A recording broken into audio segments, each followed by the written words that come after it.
అందరికీ నమస్కారం. మీడియా మిత్రులకు అదేవిధంగా తెలంగాణ ప్రజలందరికీ కూడా హృదయపూర్వకంగా నమస్కారాలు.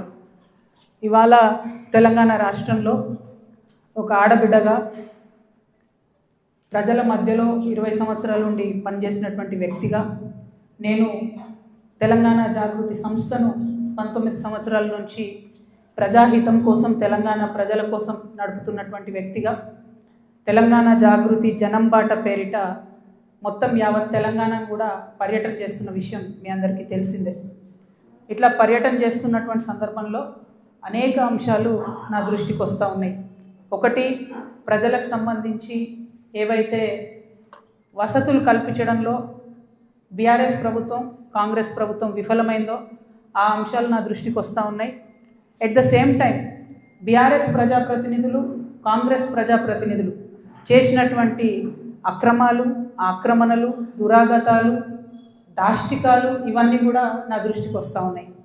నేను ఏమాత్రం మొహమాటం లేకుండా ఏ పార్టీకి సంబంధం లేకుండా తెలంగాణ బిడ్డగా తెలంగాణ ఆడబిడ్డలకు ఉండేటటువంటి పౌరుషాన్ని ప్రదర్శిస్తూ నాకు వచ్చినటువంటి ప్రతి ఒక్క అంశాన్ని కూడా ప్రజలతో షేర్ చేసుకుంటున్నాను. నేను దాంతో ఏమవుతుంది, చాలామంది యొక్క అక్రమాల పుట్టలు కదులుతున్నాయి, వాళ్ళ పాపాల పునాదులు కదులుతున్నాయి. దాంతో నా మీద దాడి ప్రారంభించింది. ఏంటి దాడి? నేను కాంగ్రెస్ పార్టీతోని అంటకాగి ఉన్నాను, కాంగ్రెస్ పార్టీతోని అండర్స్టాండింగ్తో నేను పనిచేస్తున్నాను, ఎందుకంటే నాకేదో ఫైనాన్షియల్ బెనిఫిట్ కోసం నేను పనిచేస్తున్నా అని చెప్తున్నారు. దీనికి ఎక్కడ మొదలుపెట్టిండ్రు? నేను ఎప్పుడైతే జాగృతి జనం బాట అని చెప్పి బయటికి రావాలనుకున్నానో ముందు సోషల్ మీడియాలో ఒక ప్రచారం మొదలుపెట్టిండ్రు. నా భర్త గౌరవనీయులు అనిల్ కుమార్ గారి ఫోటోను చూపిస్తూ దాంట్లో ఏవి రెడ్డి గారు అనేటటువంటి వ్యాపారవేత్త నా భర్త కలిసి ఏదో ల్యాండ్ లావాదేవీలు చేశారు, ఆ ల్యాండ్ లావాదేవీ వల్ల నాకేదో పెద్ద ఎత్తున ఫైనాన్షియల్ బెనిఫిట్ అయింది, అట్లా నాకు కాంగ్రెస్ పార్టీకి అవినాభావ సంబంధం ఉంది అనేటటువంటి అంశాన్ని ప్రజల మధ్య ప్రమోట్ చేసే ప్రయత్నం చేస్తున్నారు. ఈ వెకిలి ప్రయత్నాలు చేస్తున్నటువంటి గుంటనక్కలందరూ కూడా నేను చెప్తా ఉన్నా, నేను ఇంకా మీ చిట్టా విప్పడం ప్రారంభించలేదు, ఓన్లీ టాస్ వేసిన అంతే.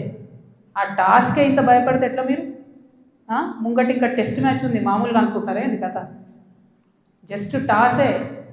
ఇప్పటికే గెలిచినాం ఆల్రెడీ మేము జాగ్రత్తలు, ఎందుకు భయపడుతున్నారు మీరు ఇంతగా? ఏమన్నాడు నా భర్త, మీరు అధికారంలో ఉన్న 10 ఏళ్ళలో ఎన్నడన్నా వచ్చి మిమ్మల్ని ఒక పని అడిగినామా మేము? ఎక్కడన్నా ఎప్పుడన్నా ఒక ఫేవర్ అడిగినామా మిమ్మల్ని? ఒక్క విషయంలో అన్నా అవుట్ ఆఫ్ ద వే పోయి ఏ ఒక్క మంత్రితోని కానీ కేసీఆర్ గారితో కానీ కేటీఆర్ గారితో కానీ హరీష్ రావు గారితో కానీ నా భర్త కానీ నేను కానీ ఏమన్నా ఫేవర్ తీసుకుని ఉంటే చెప్పండి, దమ్ముంటే చెప్పండి. ఊరుకుంటుంటే తమాషాలు చేస్తున్నారు. మీరు వెకిలి ప్రయత్నాలు మానుకోండి. నేను మీ మీద చేసినటువంటి ఆరోపణలకు మీకు దమ్ముంటే సిగ్గుంటే ప్రజాస్వామ్యంలో ప్రజల మధ్యలో ఉండాలనుకుంటే జవాబు చెప్పండి. అంతేగాని నా మీద మొరిగేటటువంటి వాళ్ళందరినీ వదిలిపెట్టి ఏది పడుతుంది మాట్లాడితే నేను చూస్తూ ఊరుకుంటాను అనుకోవద్దు. నేనేం తప్పు చేయలేదు. బీఆర్ఎస్ ఉన్నటువంటి అధికారంలో ఉన్నటువంటి 10 సంవత్సరాలలో ప్రభుత్వం నుండి నేను ₹1 కూడా లాభం పొందలేదు. మీరు చేసినటువంటి అక్రమాలన్నీ నా మీద ఆపాదిద్దామని చూసుకుంటే నేను ఊరుకునే వ్యక్తిని కాదు. నీతి నిజాయితీ నా వైపు ఉంది కాబట్టి నేను ఇలా ధైర్యంగా కుండబద్దలు కొట్టినట్టు ఎక్కడికి పోయినా మాట్లాడుతున్నా. నాకు ఎవరితో అండర్స్టాండింగ్ లేదు, ఎవరితో వ్యాపారం లేదు. నా భర్త ఎప్పుడైతే టీఆర్ఎస్ అధికారంలోకి వచ్చిందో నేను నా భర్త ఒకటే విషయం అనుకున్నాం. అమెరికా నుండి 2004లో మేము వస్తే నేను ఉద్యమంలో ఉన్నా, ఆయన వ్యాపారంలో ఉన్నాడు. ఇల్లు గడవాలి కదా, మీ లెక్క మంది మీద వాడు దోసుకోలే. నేను ఎప్పుడు మీ లెక్క నేను ఎవరిని వాడి వసూలు చేసుకొని ఉద్యమాలు నడపలేను. సమయం సందర్భం వచ్చినప్పుడు నా నగలు కుదబెట్టి బతుకమ్మ చేసిన నేను. అందుకే ఇంత పౌరుషం నాకు. ఉద్యమంలో మీరు ఎవరెవరి దగ్గర దోసుకున్నారు, ఏ స్టూడియోల దగ్గర పోయి ధర్నాలు చేసి వాళ్ళతో కాంప్రమైజ్ అయిండు, అన్నీ తెలుసు సంగతులు. చెప్పలేదు, ఎందుకంటే సిగ్గుపోతుంది తెలంగాణ వాళ్ళదని. నవ్వేటోళ్ళ ముందట జారిపడొద్దు అన్నారు కాబట్టి చెప్పలేదు. మీరు ఊరికే తమాషాలు చేసి నాతో పెట్టుకుంటే మాత్రం మామూలు చిట్టా లేదు నా దగ్గర. ఇవాళ నేను ఫస్ట్ టీ న్యూస్కి లీగల్ నోటీస్ పంపిస్తా ఉన్నా. నా భర్త పేరు పెట్టి కృష్ణారావు అనేటటువంటి ఎమ్మెల్యే గారు ఏదైతే ప్రెస్ మీట్ పెట్టినరో, మీరేమన్నా ఆల్తు ఫాల్తు social media channel T news అంటే శాటిలైట్ ఛానల్, మీరు ఒక పార్టీని రిప్రజెంట్ చేసే ఛానల్, కనీసం వెరిఫై చేసుకోరా? ఏది పడితే అది వేసేసుడేనా? వేరే వాళ్ళది వేస్తే వాళ్ళు ఊరుకున్నారేమో, నేను ఊరుకునేదాన్ని కాదు, ముందే చెప్తున్నాను. టీ న్యూస్కి లీగల్ నోటీస్ ఇస్తున్నాం. 1 వీక్లో పబ్లిక్ అపాలజీ చెప్పాలి బిడ్డ, పబ్లిక్ అపాలజీ. కోర్టుకి ఈడుస్తాం ఏమనుకుంటున్నారు. తర్వాత ఏలేటి మహేశ్వర్ రెడ్డి గారు, వీరికి కూడా నోటీస్ ఇస్తున్నాం, లీగల్ నోటీసు. 1 వీక్లో మీరు కూడా తప్పుడు సమాచారాన్ని ప్రజలకు ఇచ్చినందుకు, నా భర్త గారికి నా యొక్క పరపతిని దెబ్బతీసే ప్రయత్నం చేసినందుకు నాకు పబ్లిక్ అపాలజీ చెప్పాలని మహేశ్వర్ రెడ్డి గారిని డిమాండ్ చేస్తూ ఉన్నాను. అట్లానే మాధవర్ కృష్ణారావు గారిని మీరు కూడా 1 వీక్ లోపల అపాలజీ చెప్పాలి, లేకపోతే కోర్టుకి ఈడుస్తాం, కోర్టు నుండి క్షమాపణ చెప్పిస్తాం. ఇది నాకు సంబంధం లేని వ్యక్తులు. నేను జాగృతి జనంబాట కార్యక్రమంలో పోతా ఉంటే సడన్గా సోషల్ మీడియాలో ప్రచారం ప్రారంభమవుతుంది. వెంటనే ఏలేటి మహేశ్వర్ రెడ్డి గారు బీజేపీ ఫ్లోర్ లీడర్, ఆయనకి ఏం పనో నాకు అర్థం కాదు, ఆయనకు నాతోనేముందో అర్థం కాదు, నన్నంటే పొలిటికల్గా ఆయనకి ఏం లాభం వస్తుందో నాకు అర్థం కాదు. ఆయన బయటకు వచ్చి సీరియస్గా ప్రెస్ మీట్ పెట్టిండు. ఓకే, ఏం పెడతాడు ప్రెస్ మీటు? ఒక ఫోటో ఉన్న కాపీ తీసుకొని నా భర్తది, దాంట్లో ఏవి రెడ్డి గారి పేరు ఉంది, అది చూపించుకుంటే ఇగో వీళ్ళకి వ్యాపారాలు ఉన్నాయని చెప్తుంటాడు. అసలు ఆయనకి ఏం సంబంధం? అది ఏమన్నా పొలిటికల్ ఇష్యూవా? ఎందుకు మాట్లాడిండు? ఓకే, అంటే దీని వెనుక ఉన్న స్ట్రాటజీ చేసేసి తెలంగాణ ప్రజలు అర్థం చేసుకోవాలి. హరీష్ రావు గారు, బీఆర్ఎస్ పార్టీ ఏదైతే నా మీద దుష్ప్రచారం చేయాలనుకుంటున్నారో అది ఏలేటి మహేశ్వర్ రెడ్డి గారి నోటి నుండి వస్తుంది, బీఆర్ఎస్ పేడ్ సోషల్ మీడియా నోటి నుండి వస్తుంది, ఆ తర్వాత కృష్ణారావు గారు లాంటి ఎమ్మెల్యేల నోటి నుండి వస్తుంది. అంటే వీళ్ళందరూ ఒక స్ట్రాటజికల్గా ఏంటంటే, ఆడపిల్ల బయట తిరుగుతుంది, ఈమెకు అన్ని విషయాలు అర్థమవుతున్నాయి, ప్రజలు వచ్చి చెప్పుకుంటున్నారు, బాధితులు వచ్చి చెప్పుకుంటున్నారు, ఈమె ఇంకా చెప్తే భయం అవుతుంది, మాకు ఇబ్బంది అవుతుంది అని చెప్తున్నారు. నేను మీలాగా పారిపోయే పిరికిపందని కాదు. మీరు ఏదైతే నా భర్త ఫోటో చూపించి మాట్లాడుతున్నారో ఆ ల్యాండ్కి సంబంధించి ప్రతి ఒక్క విషయాన్ని ఇవాళ నేను తీసుకొని వచ్చిన. ఇవాళ నేను ఎట్లా ట్రాన్స్పరెంట్గా క్లారిటీ ఇస్తున్నానో, నేను చేసే ఆరోపణల మీద మీరు కూడా అట్లనే క్లారిటీ ఇవ్వాలని చెప్పి నేను డిమాండ్ చేస్తూ ఉన్నాను. ముందుగా మీరు ఏదైతే కాపీ చూపిస్తున్నారో మా హస్బెండ్ది, ఏవి రెడ్డి గారిది ఉన్నటువంటిది, అది 2 సర్వే నంబర్లకు సంబంధించినటువంటి ల్యాండ్.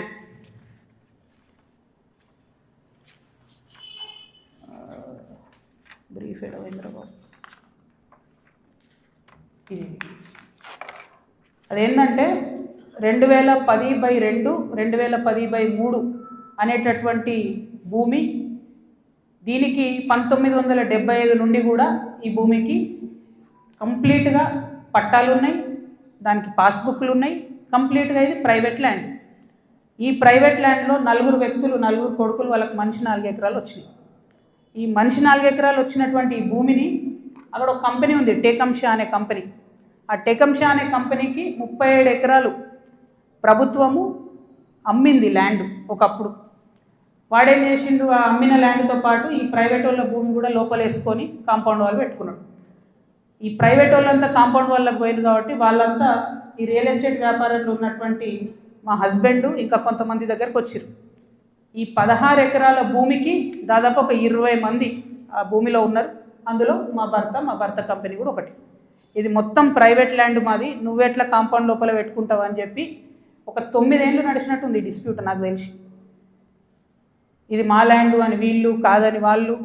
ఫైనల్గా 2019లో లోక్ అదాలత్లో, ఇగో ఇది బీఆర్ఎస్ గవర్నమెంట్ ఇచ్చిన పాస్బుక్, అది ప్రైవేట్ ల్యాండ్ అని చెప్పి ఫైనల్గా లోక్ అదాలత్లో 2019లో ఈ టేకంషా అనే కంపెనీ, ఈ 16 ఎకరాల ప్రైవేట్ పట్ట, వీళ్ళందరూ కూడా కాంప్రమైజ్ అయింది. 2019లో ఎప్పుడైతే కాంప్రమైజ్ అయినరో ఆనాడే ఆ ల్యాండ్తో నాకు కానీ నా భర్తకు కానీ సంబంధం లేదు. ఆ పట్టేదారుల తరఫున ఉండి కొట్లాడినటువంటి మా భర్త గారు, వాళ్ళ ఫ్రెండ్స్, వాళ్ళ కంపెనీ అందరు కూడా ల్యాండ్ అమ్మేసి బయటకు వచ్చేసి. ఎప్పుడు? 2019. 2019లో మా హస్బెండ్ బయటకు వచ్చేసిన తర్వాత 2022లో ఫస్ట్ పర్మిషన్, బీఆర్ఎస్ గవర్నమెంట్లో ఫస్ట్ పర్మిషన్ ఇచ్చింది కన్స్ట్రక్షన్కి, 12 ఎకరాల ల్యాండ్కి కన్స్ట్రక్షన్. మరి పట్టా భూమి అయితే ఎందుకు ఇచ్చారు పర్మిషన్? మరి గవర్నమెంట్ భూమి అయితే ఎందుకు ఇచ్చారు పర్మిషన్? 19లోనే మా హస్బెండ్ ఎగ్జిట్ అయిపోయింది అక్కడితో. 22లో పర్మిషన్ వచ్చింది ఆ ల్యాండ్కి. మరి ప్రభుత్వ భూమి అయితే ఎట్లా ఇచ్చారు పర్మిషన్? సంతకం పెట్టింది ఎవరు? కేటీ రామారావు గారు. అంటే ఇప్పుడు మాధవరం కృష్ణారావు గారు ఏమంటుండు? కేటీ రామారావు గారు సంతకం పెట్టిండు అంటున్నా? కేటీ రామారావు గారు సంతకం తప్పంటుండా? ప్రభుత్వ భూమిని కేటీఆర్ గారు సంతకం పెట్టి ఇచ్చిండు అంటురా? ఏమంటుండ్రు? ఆ విషయం ప్రజలకు చెప్పాలి ఫస్ట్. ఇప్పుడు నేను ఆరోపణ చేస్తాను ఏంది, ఎలక్షన్కి పోయే ముందు అక్టోబర్ 7, 2023 అందరం ఎలక్షన్ దాంట్లో ఉన్నాం. ఎలక్షన్ జోన్లో ఏదైతే ల్యాండ్తో 2019లో మా భర్తకు సంబంధం లేకుండా పోయిందో 2023 అక్టోబర్లో బీఆర్ఎస్ ప్రభుత్వం కేటీఆర్ గారి మినిస్ట్రీ నుంచి 5 ఎకరాలకు చేంజ్ ఆఫ్ ల్యాండ్ యూజ్ ఇచ్చింది. అంటే ఇండస్ట్రియల్ భూమిని రెసిడెన్షియల్ భూమి కింద మార్చుకోవచ్చు అని చెప్పింది. మరి ఇది ఎట్లా వచ్చింది? ఏంది ఇది? ఎందుకు ఇచ్చారు ఎలక్షన్ కన్నా 2 రోజుల ముందు? ఏం లావాదేవీలు జరిగినాయి? దీంట్లో కృష్ణారావు గారి పాత్ర ఏంది? ఈ వ్యాపారం చేసే వ్యక్తి మీ సుట్టమట కదా, ఆయన పేరు నేను ఎందుకు చెప్తా బయట, కానీ మీ సుట్టమట కదా. మరి మీరు చేయించుకురా దగ్గరుండి? ఏంది ఇది? దీనికి నాకు సమాధానం చెప్పాలి. కేటీఆర్ గారు చెప్తారా, బీఆర్ఎస్ పార్టీ చెప్తుందా, కృష్ణారావు గారు చెప్తారా? దీనికి సమాధానం చెప్పాలి. ఎట్లా ఇస్తారు చేంజ్ ఆఫ్ ల్యాండ్ యూజ్? ఈ ల్యాండ్తో మాకు సంబంధమే లేదు.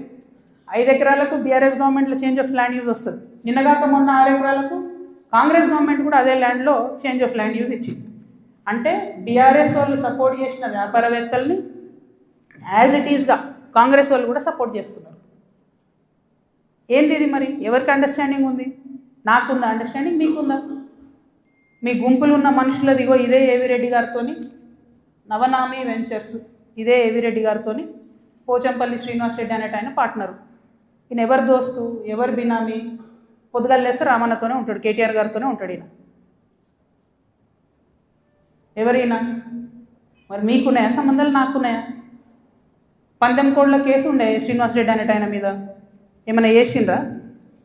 ఆయన ఫామ్ హౌస్లో పందెం కోడ్లు ఆడించారని అరెస్ట్ అన్నారు, పోలీసులు అన్నారు, ఏదో అన్నారు. చేసిండ్రా? ఎందుకు చేయలేదు మరి? అంటే ఎవరిని కాపాడుతున్నారు? ఎవరికి బంధుత్వాలు ఉన్నాయి? ఏదో ఆడపిల్లను ఊరుకుంటా మీరు తమాషా చేస్తా అనుకుంటారేమో, తోలు తీస్తా ఒక్కొక్కరిది పట్టుకొని చెప్తున్నాను. ఇప్పుడు కృష్ణారావు సంగతి చెప్తున్నా. పాపం చిన్నోడు యాక్చువల్. ఈయన ఎన్నుకుండి ఎవరు ఆడిస్తున్నారు, ఆ గుంటనక్క సంగతి కూడా చెప్తా తర్వాత. కానీ కృష్ణారావు గారు నా మీద మాట్లాడంగానే ఇగో ఇంతమంది, ఇది కూడా పట్టుకోను కాగితం పైకి, అది పట్టుకోండి ఒకసారి అది చూపి. ఇంతమంది బాధితులు వాళ్ళంతా ఫోన్లు చేసి ఎకరాలు ఇన్ని ఉన్నాయి అక్క, దయచేసి మాట్లాడండి అక్క. నిన్నటి నుంచి ఫోన్. ఓ దగ్గర 16 ఎకరాలు, ఓ దగ్గర 400 ఎకరాలు, CS 14 ల్యాండ్స్. మామూలుగా లేదు. ఒక దగ్గర ఎంత ఘోరం అంటే ఆఖరికి హైడ్రా కూడా పోయి కూలగొట్టింది. ఇక ఇంకొకటి క్లియర్గా చెప్తా పాటు, ప్రణీత్ కన్స్ట్రక్షన్ ఒకటి ఉంది. ఎంత ఘోరం అంటే ఇది, ఇంట్లో కృష్ణారావు గారి అబ్బాయి, నాకు అబ్బాయి పేరు చెప్పడం ఇష్టం లేదు ఎందుకంటే ఆయన పాలిటిక్స్లో లేడు కాబట్టి, కృష్ణారావు గారి కొడుకు ఆయన డైరెక్టర్గా ఉన్నప్పుడు ఈ 70 ఎకరాల వెంచర్, పెద్ద వెంచర్ 70 ఎకరాలు మీకు కనబడుతుంటుంది. మొత్తం విల్లాలు కట్టిరు, పట్టుకోండి. మొత్తం విల్లాలు కట్టిరు, అన్ని A to Z విల్లాలు కట్టిరు. ఇలా ఎన్ని అలిగేషన్స్ ఉన్నాయంటే, ఇక్కడ నేను ఎల్లో మార్క్ చేసిన రోడ్ మొత్తం గవర్నమెంట్ రోడ్, అది కబ్జా, అది లోపలనే ఉంటుంది, దాని చుట్టూ కాంపౌండ్ వాళ్ళు. ఇక్కడ అసైన్ ల్యాండ్స్ ఉన్నాయి, అది కబ్జా. ఈ మధ్యలో చెరువు ఉంది, ఈ చెరువు 10 ఎకరాలు ఉంది అని చెప్పి, 10 ఎకరాల చెరువు ఇది అని చెప్పి ప్రభుత్వం సర్టిఫికేట్ ఇచ్చింది. 2021లో ఇది అఫీషియల్గా రెరాకి ఇచ్చిన డాక్యుమెంట్. నేను మీలాగా ఆగమాగం ఎడ్డెడ్డి మాట్లాడా, దొంగ డాక్యుమెంట్లు చూసి అసలే మాట్లాడా. 2021లో మీ కంపెనీ నుండి మీరు రెరాకి ఇచ్చిన దాంట్లో మా వెంచర్ మధ్యలో ఉన్నటువంటి చెరువు 10 ఎకరాలని మీరు చెప్పారు. అయిపోయిందా? అదే మళ్ళీ 2021లో 2024 వచ్చే వరకు ఏమవుతుందంటే ఆ చెరువు 6 ఎకరాలకు వస్తుంది. అంటే 4 ఎకరాలు ఎవరు మింగిరు మధ్యలో? ఇది 6 ఎకరాలని మళ్ళీ అఫీషియల్గా ఇరిగేషన్ డిపార్ట్మెంట్ ఇచ్చింది. ఇప్పుడు ఇంకా ఘోరం ఏంటంటే, ఈ మొత్తం 71 ఎకరాల ఈ సామ్రాజ్యంలో చుట్టూ కాంపౌండ్ వాల్ కట్టింది. అంటే ఈ చెరువు యాక్సెస్ ఓన్లీ ఆ విల్లా వాళ్ళకు ఉంటుంది. యాక్చువల్లీ అది ఊరిది చెరువు. అంటే మీ అయ్యా జాగిరా, చెరువు లోపలేసుకొని చుట్టూ కాంపౌండ్ వాల్ పట్టుకుంటే ఆ ఊరు వాళ్ళు వాడుకోవద్దా చెరువును? హైడ్రాకి దమ్ముంటే రేవంత్ రెడ్డి గారికి కానీ గవర్నమెంట్లో ఉన్న వ్యక్తులకు ఈ వెంచర్తో సంబంధం లేకపోతే యాక్సెస్ ఓపెన్ చేయండి, దానికి ఓపెన్ చేయండి. చెరువు మధ్యలో ఉంటుంది, చుట్టూ వీళ్ళ ఎక్కడికక్కడ కేజీఎఫ్ సామ్రాజ్యాలు. ఇంకొక మాట చెప్పిండు కృష్ణారావు గారు, ఏందో 307 గాజుల రామారంలో నేను ఏందో కబ్జా పెట్టినా అని చెప్పిండు. అది కబ్జా పెట్టింది నువ్వు వివేకానందే కదా, వివేకానంద గారు కదా, కేపీ వివేకానంద. ఎవరిని పోయినా చెప్తారు ఆడ అడిగితే. నేను కూడా పోయి వచ్చిన మొన్న హైదరాబాద్ పోయి కూలిస్తే. CS14లో ఎట్లయితే నువ్వు చిన్న చిన్న పేద బిడ్డలని 80 గజాలు 100 గజాలకు ల్యాండ్ అమ్ముతున్నావో దొంగ రిజిస్ట్రేషన్స్ ఆ కాగితాలు సృష్టించి, అట్లనే గాజుల రామారంలో కూడా అదే చేస్తున్నారు. 80 గజాలు 100 గజాలు పాపం వాళ్ళు కష్టపడి సంపాదించుకున్న డబ్బుతోని మీరు అమ్ముతున్నారు, దగ్గర ఉండవి మీరు అట్లా సెటిల్మెంట్స్ చేస్తున్నారు. ఇప్పుడు ఏమవుతుంది, సడన్గా హైడ్రాన్ మేము మాసంటోళ్ళం తిట్టగానే పోయి ఆడ పేదవాళ్ళ గుడిసెలు కూడా కొడతారు. మీకేం నష్టం అవుతుంది? ఆ పేదవాళ్ళ మీద కూడా మీరు ఏరుకుంటున్నారు పైసలు. అన్యాయం ఇది. 307 సర్వే నెంబర్తో నాకు సంబంధం లేదు. నా భర్త ఫోటో ఏదైతే చూపించారో దాని గురించి నేను ఇప్పటివరకు ఎక్స్ప్లెనేషన్ ఇచ్చిన. ఆ ఎక్స్ప్లెనేషన్తో పాటు కృష్ణారావు గారితో పాటు టీ న్యూస్ ఛానల్తో పాటు ఎలిమినేటి ఈయన పేరేంది మహేశ్వర్ రెడ్డి, అల్లేటి మహేశ్వర్ రెడ్డి గారికి కూడా లీగల్ నోటీసులు ఇస్తున్నాం. ఇంకా గమ్మత్ ఏంటంటే ఇప్పుడు ఈ చెరువు, దీని మధ్యలో ఉన్న చెరువు అని చెప్పిన కదా, ఆ చెరువు పేరు ఏంటి అంటే ఎండి ఉస్మాన్ కుంట. ఇక బీఆర్ఎస్ ప్రభుత్వంలో కేటీఆర్ గారి హయాంలో అద్భుతంగా ఏం జరిగిందంటే బోల్డని చెరువులను ప్రైవేట్ బిల్డర్స్కి డెవలప్మెంట్కి అండ్ బ్యూటిఫికేషన్ అని ఇచ్చారు. ఇలా కొన్ని జెన్యూన్ ఉన్నాయి, మంచినే వాళ్ళు పాపం బ్యూటిఫికేషన్ చేసారు CSR కింద. చాలా మటుకు ఎట్లున్నాయంటే ఇప్పుడు ఈ ఎవరైతే ప్రణీత్ బిల్డర్స్ ఉన్నారో, ఆ ఫోటో పట్టు, ఆ మొత్తం 71 ఎకరాలు కట్టినటువంటి ప్రణీత్ బిల్డర్కే ఈ ఉస్మాన్ కుంట చెరువు డెవలప్మెంట్కి ఇచ్చారు. ఇస్తే ఆయన ఏం చేసిండు, దాన్ని డెవలప్ చేసి ఊరోళ్ళకి ఇవ్వకుండా డెవలప్ చేసి అందులో 4 ఎకరాలు మింగి, ఆ 4 ఎకరాలలో 8 విల్లాలు కట్టి చుట్టూ కాంపౌండ్ వాల్ పెట్టి జనంకి అవకాశం లేకుండా చేసారు. అంటే నీకు డెవలప్మెంట్ కనిస్తే నువ్వు మింగేసినావు. అందులో నీ కొడుకే డైరెక్టర్ ఉన్నాడు కృష్ణారావు గారు. మరి సమాధానం ఇప్పుడు చెప్పు, ఏం చెప్తావు నాకు అర్థం కాదు. ఏదో నిన్నటి నుంచి తమాషా చేస్తున్నట్టు జాగృతలు దాడి చేస్తారు గీడి చేస్తారని. మాకు అట్లాంటి ఆలోచన ఏం లేదు. మేము మీ మీద దాడి చేసేంత పెద్ద వ్యక్తి మీరు కాదు. ఫస్ట్ థింగ్ వదిలేసేయండి, మీ మీద దాడి చేసే అవసరమే లేదు. మీ ఎన్కో గుంటనక్క ఉంది చూసినావా, వాళ్ళని మాత్రం వదిలిపెట్టండి. ఆ గుంటనక్కకి చెప్తున్నా ఇప్పుడు వినమని. ఆ గుంటనక్క ఇంటుంటాడు, ప్రెస్ మీట్ నాకు తెలుసు. సియాట్ ల్యాండ్స్ ఉండే, దాన్ని తర్వాత ఏం చేసిండ్రు, సెయింట్ గోబెన్ అనే కంపెనీకి ఇచ్చిర్రు 70 ఎకరాలు. దాని తర్వాత ఏం చేసిర్రు, ఈ గుంటనక్క రికమెండ్ చేస్తే మన BRS government favourite builder Vasavi ఉన్నాడు కదా, ఆ వాసవి బిల్డర్కే ఇచ్చిర్రు. అయితే ఒక అధికారి దానిలో చాలా కీలక పాత్ర. ఆ అధికారి ఇప్పుడు ఈ గవర్నమెంట్లో కూడా కీలకంగా ఉన్నాడు. కానీ ఖచ్చితంగా ఆ సెయింట్ గోబెన్ ల్యాండ్కి సంబంధించి ఆ అధికారి పేరు, నేను చెప్పే గుంటనక్క గారి పేరు 2 కలిపి నేనే ఇస్తా. విజిలెన్స్కి ఇస్తా, ఈడీకి ఇస్తా, సిబిఐకి ఇస్తా. ఇక చూసుకోరు, ఏం చేసుకుంటారో వేసుకో. నేను మీలాగా ఫాల్తు అలిగేషన్స్ చేయను. నా భర్త ప్రైవేట్ ల్యాండ్లో వ్యాపారం చేసిండు. ఏ రియల్ ఎస్టేట్లో ఉన్న వ్యక్తి అయినా చేస్తాడు. మేమెన్నడూ ప్రభుత్వ భూమి జోలికి పోలేదు. ప్రభుత్వానికి ప్రజలకు నష్టమయ్యే ₹1 పని కూడా మేము చేయలేదు. మీరు అనవసరంగా లేనిపోయిన అలిగేషన్స్ నా మీద వేసి ఈమె ఏదో జనం బాట పేరుతో జనంలో పోతుంది, ఈమెను డిస్టర్బ్ చేద్దాం, మైండ్ ఖరాబ్ చేద్దాం అనే ఆలోచనలు పెట్టుకుంటే మాత్రం నేను చూస్తూ ఊరుకోను. ఇవాళ జవాబు ఎందుకు ఇస్తున్నా అంటే నేను మీలాగా వెన్ను చూపించి పారిపోయే వ్యక్తిని కాదు. నా మీద వచ్చిన అలిగేషన్కి అవుట్ రైట్గా సమాధానం చెప్పే వ్యక్తిని. నా జాగృతి కార్యకర్తలందరికీ కూడా, తెలంగాణ ప్రజలందరికీ కూడా నేను క్లారిటీగా చెప్తున్నాను. 10 ఏళ్ళ బీఆర్ఎస్ పాలనలో నాకు ఏ దాంతో కూడా సంబంధం లేదు. నన్ను నిజామాబాద్ వరకు పరిమితం చేసిండ్రు. 5 ఏళ్ళే నేను యాక్చువల్గా ఉన్నది పవర్లో. ఆ 5 ఏళ్ళు ఎంపీగా ఉన్నప్పుడు ఢిల్లీ, నిజామాబాద్, హైదరాబాద్. నా మొత్తం ట్విట్టర్ చూసుకోండి, నా క్యాలెండర్ చూసుకోండి. ఇప్పుడు ఎట్లయితే జనంబాట పేరు పెట్టుకొని ప్రతిరోజు తిరుగుతున్నానో అప్పుడు కూడా నేను మన ఊరు మన ఎంపీ పేరుతో నిరంతరం ప్రజల మధ్యలో ఉన్నా. పైరవేలు చేసుకోలే నేను ఎప్పుడు. నేను చాలా గర్వంగా ఫీల్ అయినా. నేను తెలంగాణ నుండి మొదటి ఎంపీగా పార్లమెంట్కి పోయినా. కొట్లాడుతుంటే మీ పిచ్చిలేసినట్టు గంటలు ఒరుతుంటే మీ పార్లమెంట్లో ఎంత ఫైట్ చేసినాం స్టేట్ కోసం. మీరేమో మేము ఆడ ఢిల్లీలో కొట్లాడుతుంటే ఇక్కడ ఏసీ ఆఫీస్లా ఉండి పందికొక్కుల్లాగా కేసీఆర్ గారు నీడనే ఏరి ప్రజల సొమ్ము తిన్నది కాకుండా ఉల్టా నా మీద వెకిలి ప్రయత్నాలు వేస్తే మాత్రం ఒక్కొక్కరిది కాళ్ళు ఇరగొడతా చెప్తున్నాను. నాకు ఇట్లాంటి భాష మాట్లాడడం ఇష్టం ఉండదు. ఇలా మాట్లాడక తప్పని పరిస్థితి అవుతుంది. లేనిపోని అంటగట్టకండి. 10 ఏళ్లలో ఎన్నడూ ఎవరు గవర్నమెంట్లో నా భర్త పేరు వినలేదు. ఇవాళ మీరు ఆయన మీద అలిగేషన్ చేస్తున్నారు. ఆయన ఫోన్ ట్యాప్ చేస్తారు, సిగ్గుండాలి. ఇంటర్లో ఫోన్ ట్యాప్ చేస్తారు, ఇటువంటి వెధవ ప్రచారాలు చేస్తారు. ఇంకా కళ్ళు చల్లబడతలేవా మీకు? పార్టీలకి నిలగొట్టరు కదరా బయటికి. ఇంకేంది, నేను ఊరుకునేదాన్ని కాదు బిడ్డ, చెప్తున్నా. ఇప్పుడే మొదలుపెట్టినా. మీరు సెయింట్ గోబెన్ సంగతి చెప్పండి. వాసవికి ఇచ్చినటువంటి 100 భూములు ఉన్నాయి. ఇవాళ గవర్నమెంట్ని, కాంగ్రెస్ గవర్నమెంట్ అంటున్నారు కదా మీరు, హిల్ట్ పాలసీ పెట్టి దారాదత్తం చేస్తున్నారని. దానికి కిటికీలు తెరిచింది ఎవరు? దానికి బీజం వేసింది ఎవరు? డిస్టిలరీ భూములు అమ్మినరా? లీజ్కి ఇచ్చిన భూములు. లీజ్కి ఇచ్చిన భూములలో ప్రజలకు డబుల్ బెడ్రూమ్ ఇల్లు కట్టియాలి, హాస్పిటల్ కట్టాలి, స్కూళ్ళు కట్టాలి. ఇండస్ట్రీ తీసేస్తే ప్రైవేట్ వ్యక్తులకు ఎట్లా అమ్మిండ్రు? దాని మీద సంతకం పెట్టింది ఎవరు? కేటీఆర్ గారు కాదా? చాలా కంపెనీలు ఉన్నాయి. మీరు కూడా సెలెక్టివ్గా లీజ్కి ఇచ్చారు కదా. మీరు కిటికీలు తెరిచిర్రు, ఈ గవర్నమెంట్ దర్వాజాలు తెరిచిర్రు దోసుకొని తినండి అని చెప్పి. జనానికి మాత్రం ఏం చేయకండి. హాస్పిటల్ కట్టకండి, స్కూళ్ళు కట్టకండి. ఎవడన్నా నా సొంతోడు అడిగితే మా మీద ఉల్టా అలిగేషన్ వేయండి. అల్టిమేట్గా ప్రజా జీవితంలో ఉన్నటువంటి వ్యక్తులుగా, ఒక ఆడబిడ్డగా, తెలంగాణ ప్రజల మంచి కోరుకునేటటువంటి వ్యక్తిగా నేను మీ అందరినీ కూడా రిక్వెస్ట్ చేసి చెప్తా ఉన్నాను. నా మీద బీఆర్ఎస్ పార్టీ ఏదైతే విష ప్రచారం చేస్తుందో, నా మీద, నా భర్త మీద, దాంట్లో ఇనుమంతా కూడా సత్యం లేదు. దానికి సంబంధించి అన్ని కాగితాలతో సహా నేను చూపించడం జరిగింది. ఇక ముందు కూడా నా మీద ఎవరు ఏ ఆరోపణ చేసినా నేను ఖచ్చితంగా జవాబు చెప్తాను. జవాబు చెప్పిన తర్వాతనే నేను ప్రజల పక్షాన నిలబడి వారిని ప్రశ్నిస్తాను. వారు మాత్రం జవాబు చెప్పకుండా వెన్నుపూస చూపించి పారిపోతూ ఉన్నారు. అది కరెక్ట్ పద్ధతి కాదు. మేమేదో మీ విఘ్నతకే వదిలేస్తున్నామంటే ప్రజలేం వదిలిపెట్టరు. టైం చూసి కర్రు కాల్చి వాత పెడతారు. మీరేం గొప్ప నాయకులు కాదు, పెద్ద నాయకులు కాదు. ఎంత పెద్ద నాయకులైనా ప్రజలకు జవాబుదారీ అన్న విషయాన్ని మర్చిపోయి మీరు ప్రవర్తిస్తే మాత్రం ఊరుకునేది లేదు. ఇది తెలంగాణ, ప్రజలు మేలుకుంటారు, ఖచ్చితంగా మాట్లాడతారు. Thank you. జై తెలంగాణ.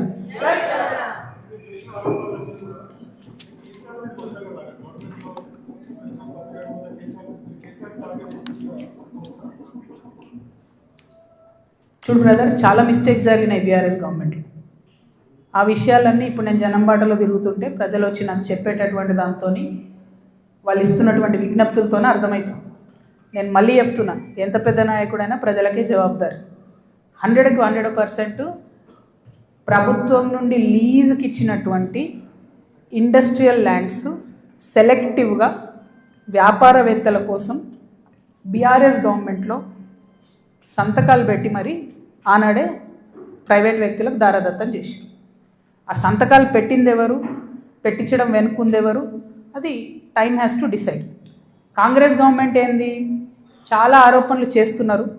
రేవంత్ రెడ్డి గారు అయితే చాలా ఏమంటారు, రేపు పొద్దుగాలనే నేను వీళ్ళందరినీ జైలు వేస్తా అన్నట్టు ఏదో బీఆర్ఎస్ అంతా అవినీతిమయమని చిత్రీకరించి వచ్చారు. ఆయన ఎక్కడ ఏం చేయట్లేదు. ఎందుకు చేయట్లేదు?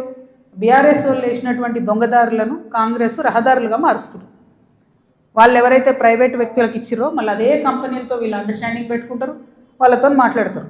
అంటే రేవంత్ రెడ్డి గారి పరిస్థితి ఇప్పుడు ఎట్లుందంటే, అప్పుడే కప్పం తిన్న పాము ఎట్లుంటుంది, కడుపు నిండింది, నేను సీఎం అయినా, అవినీతి అయితే నాకేంది, రాష్ట్రం ఎటు పోతే నాకేంది, వాగ్దానాలు ఎటు పోతే నాకేంది అని చెప్పి ఆయన సైలెంట్గా ఉన్నాడు.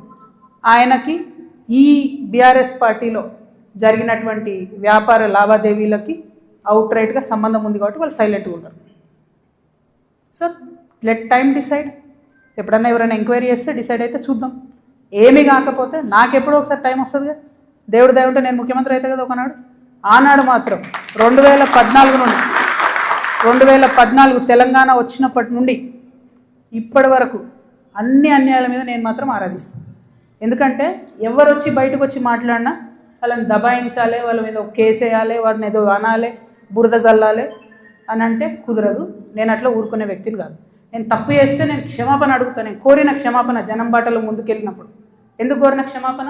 నేను అదే గవర్నమెంట్లో ఉండి అమరవీరుల కుటుంబాల కోసం గట్టి కొట్లాడాల్సిందే అని నాకు మనసుకు అనిపించింది కాబట్టి నేను క్షమాపణ అడిగిన.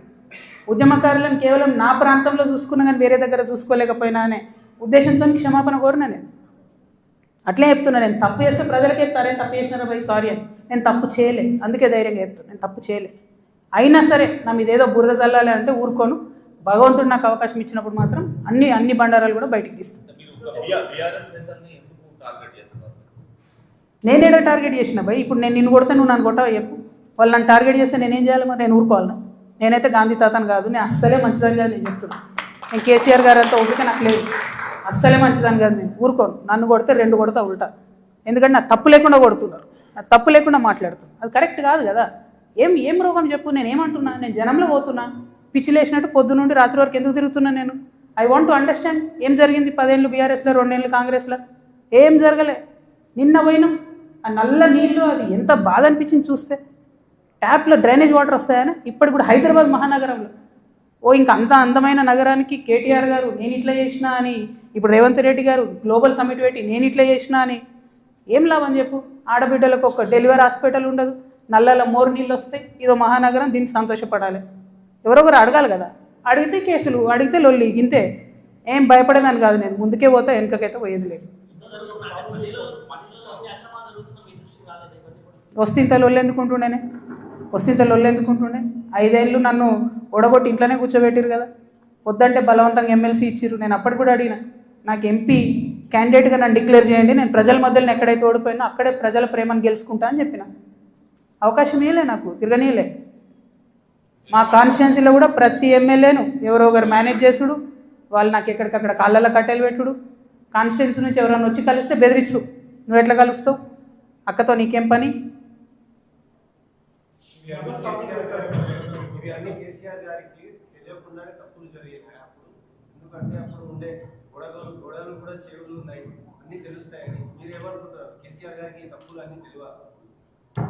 నేనేమంటున్నా బ్రదర్, కేసీఆర్ గారికి తెలుసా తెలియదా కేసీఆర్ గారు చెప్పాలి. ఇప్పుడు వీళ్ళందరూ ఏంటంటే మేమందరం చాలా పెద్దవాళ్ళము, కవిత మా మీద ఆరోపణలు చేస్తే కూడా మేము రిప్లై అయిపోయినా ప్రజలు చూస్తలేరు అనుకుంటారు. విఘ్నత అని హరీష్ రావు గారు అట్లే అంటారు. కేటీఆర్ గారు ఆయన ఎప్పుడు చెప్తాడో నాకు తెలియదు, నాకు సంబంధం లేదు. నేను కంపెనీ పేర్లతో సహా చెప్తా, ఎవరెవరి కంపెనీలకు లీజ్ ల్యాండ్స్కి అవుట్ రైట్గా చేంజ్ ఆఫ్ ల్యాండ్ యూజ్ చేసి కన్వర్షన్ చేసి ఎవరికి ఇచ్చినో నేను చెప్తాను. సంతకాలు ఎవరు పెట్టిరా లేదా వాళ్ళు చెప్పాలి ప్రజలకు. చెప్తే షూర్ సంతోషం. ట్రాన్స్పరెన్సీ కదా ప్రజలు కోరుకునేది.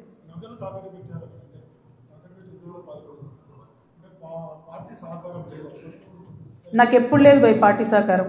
నేను ఎప్పుడైతే అమెరికా నుండి వచ్చినో అప్పటి నుండి ఇప్పటి వరకు కూడా నాకు పార్టీ సహకారం లేదు. దానిలో కొత్తగా చెప్పేది ఏం లేదు.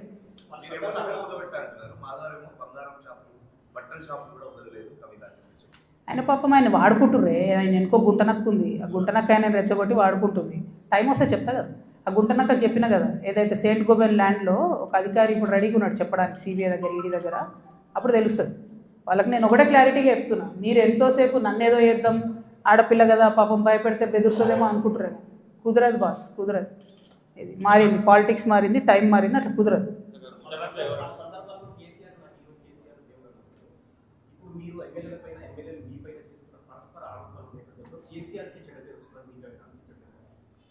నేను ఒక మాట చెప్తాబా, మనది ఎట్లాంటి భూమి? భగవంతుడు రామచంద్రుడి కోసం కనా కష్టాలు పడి పాపం గుడి కడతాడు రామదాస్ అంటే. ఆయన తీసుకుపోయి నిజాం జైలు వేస్తాడు. ఆ జైలు వేసిన టైంలో కూడా రక్షించడానికి రాకపోతే ఏమంటాడు రామదాస్? ఏమంటాడు? మనది ఎట్లాంటి భూమి?